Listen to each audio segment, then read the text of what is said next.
Assalamualaikum warahmatullahi wabarakatuh. Alhamdulillah wassalatu wassalamu ala Rasulillah wa ala alihi wa ashabihi wa man wala wala haula wala quwata illa billah. Kaum muslimin dan muslimat yang dimuliakan Allah Subhanahu wa taala, satu fenomena yang terjadi di kalangan kaum muslimin yang ini sangat berbahaya adalah fenomena glorifikasi terhadap kekuatan syaitan. Menganggap bahwa setan itu mempunyai kekuatan yang hebat. Sebetulnya munculnya faham ini adalah karena banyak di kalangan kaum muslimin yang mereka justru mengkaji tentang tipu daya syaitan, trik dan intrik syaitan di dalam menjerumuskan manusia ke dalam dosa. Banyak sekali kitab-kitab para ulama yang mengkaji tentang masalah-masalah tersebut. Ibnul Qayyim al-Jauziyah misalkan menulis kitab Ighathatul Lahfan min Masayyidis Syaitan. Kemudian ada yang lain, Ibnul Jauzi al-Baghdadi menulis Talbis Iblis dan yang lainnya. Sebetulnya kitab-kitab ini ditulis dalam membongkar makar dan tipu daya syaitan itu bukan untuk menunjukkan bahwa syaitan itu hebat, tetapi menunjukkan bagaimana syaitan itu bekerja keras untuk menjerumuskan manusia ke dalam dosa. Bukan karena mereka hebat, karena berbahaya betul kalau sampai kita semuanya kaum muslimin dan muslimat meyakini bahwa syaitan itu hebat. Maka penting untuk kita membangun satu paradigma yang benar dalam masalah ini, cara pandang yang betul di dalam masalah ini. Yang pertama kita coba baca di dalam Quran surah An-Nisa ayat 76. Di mana Allah Subhanahu wa taala berfirman, saya ambil potongan ayat yang di belakang, faqatilu awliya asy-syaitan inna kaidas syaitani kana dha'ifa. Maka perangilah, maka lawanlah pelindung-pelindung atau teman-temannya syaitan, sesungguhnya tipu daya syaitan itu lemah. Allah Subhanahu wa taala terang menyebut di dalam ayat ini bahwa tipu daya syaitan itu lemah adanya, tidak seperti yang digambarkan mereka punya kekuatan. Kita akan melihat di dalam banyak ayat yang lain bagaimana Allah Subhanahu wa taala juga menyebutkan bahwa syaitan ini tidak berhak untuk menguasai hamba-hamba yang beriman. Di dalam surah Al-Isra ayat 65, Allah Subhanahu wa taala mengatakan, "Inna ibadi laisa laka 'alaihim sultan wa kafa bi rabbika wakila." Sesungguhnya para hambaku, tidak ada bagimu wahai setan kekuasaan terhadap mereka, kemampuan untuk menguasai mereka. Wa kafa bi rabbika wakila.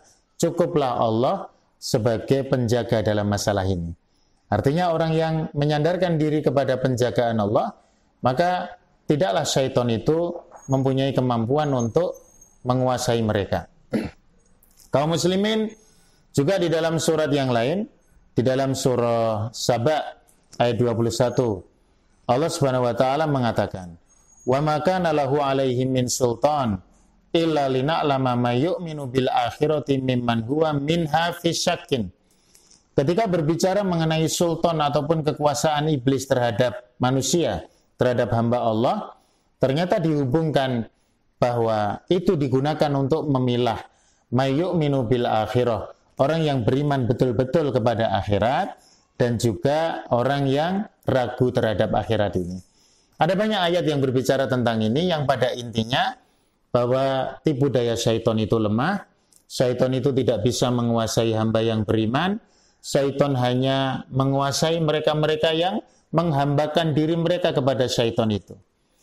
Kita bisa mengkaji, kaum muslimin dan muslimat yang dimuliakan Allah, bagaimana Allah Subhanahu wa taala melalui lisan Rasulnya telah mengajarkan kepada kita untuk membentengi diri dari syaitan.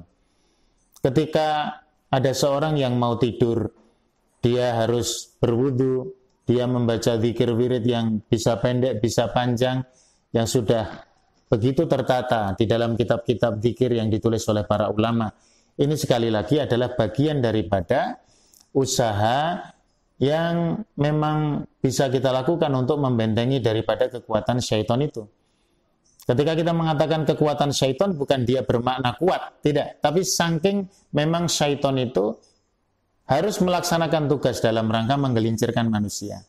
Nah, sekarang kadang-kadang ada fenomena ya di kalangan kaum muslimin dan muslimat sekalian, misalkan ada seorang ibu atau seorang nenek ketika dia mengasuh putranya atau cucunya, ada hal-hal yang kadang-kadang tidak perlu untuk dilakukan.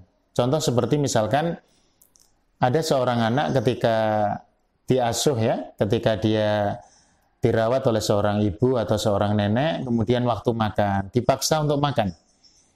Nah kadang-kadang persoalannya sederhana. Anak itu kadang dia bisa makan, ketika dia lapar dia pasti minta makan itu. Tapi kadang belum waktunya lapar dia sudah diberi makan sehingga terkesan dipaksa. Sehingga harus digendong, dibawa ke sana, dibawa kemari. Kadang-kadang harus muncul ungkapan mengancam anak untuk makan. Misalkan dalam bahasa keseharian dikatakan, nanti kalau kamu tidak makan, kamu nanti digigit setan.